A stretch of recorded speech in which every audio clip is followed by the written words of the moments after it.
Boss Malayalam season 7 live അപ്ഡേറ്റ്സിലേക്ക് പോവാം. Kitchen ഏരിയയിൽ ഒരു ഫൈറ്റ് നടന്നുകൊണ്ടിരിക്കുവായിരുന്നു എന്ന് പറഞ്ഞല്ലോ.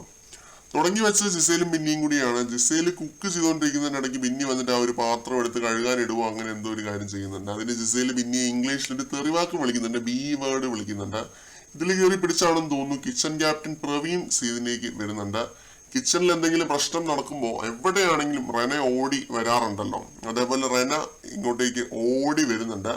ബിന്നിയും ജിസയിലും തമ്മിലുള്ള ഈ ഫൈറ്റ് ഒന്ന് കെട്ടടങ്ങിയതും പ്രവീണുമായിട്ട് റെന ഒരു വഴക്ക് ഉണ്ടാക്കുന്നുണ്ട്. അത് സംഭവം എന്താണെന്ന് വെച്ചാൽ ജിഷിന് പ്രവീൺ വേറെ സ്പെഷ്യലായിട്ടൊരു ഫുഡ് ഉണ്ടാക്കി കൊടുത്തു, പൂരി ഉണ്ടാക്കി കൊടുത്തു. അപ്പോൾ അവിടെയുള്ള വേറെ ആർക്കും കൊടുക്കാതെ ജിഷിന് മാത്രം സ്പെഷ്യൽ ഫുഡ് ഉണ്ടാക്കി കൊടുത്തതിനെ റെന ചോദ്യം ചെയ്തതേ ഉള്ളൂ, ജസ്റ്റ് ഒന്ന് ചോദ്യം ചെയ്തതേ ഉള്ളൂ. പ്രവീൺ അതില് കയറി ട്രിഗർ ആയതും ചുമ്മാ കടന്ന് സീൻ ഉണ്ടാക്കുകയാണ്. കാരണം നീ സ്കൂളിൽ പോ, ഇംഗ്ലീഷ് പഠിക്കുക എന്നൊക്കെ പറഞ്ഞ് വെറുതെ ഇങ്ങനെ അഭിനയിച്ച് കാണിക്കുക, ഓവറാക്ട് ചളവാക്കുവാണ്, വെറുതെ ഷോ കാണിക്കുകയാണ് പ്രവീൺ.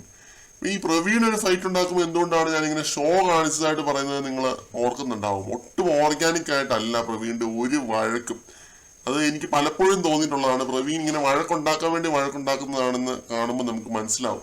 റെനയുമായിട്ട് ഈ കഴിഞ്ഞ ദിവസം ഒന്ന് തർക്കിച്ചപ്പോഴും പറഞ്ഞിരുന്നു, കിച്ചൺ ടീമിൽ ഇല്ലാത്ത ആരെയും ഇനി കിച്ചണിൽ കയറ്റില്ല, ഒന്നിനെയും ഞാൻ ഇനി കിച്ചന്റെ പരിസരത്ത് അടുപ്പിക്കില്ല എന്ന് പ്രവീൺ പറഞ്ഞിരുന്നു.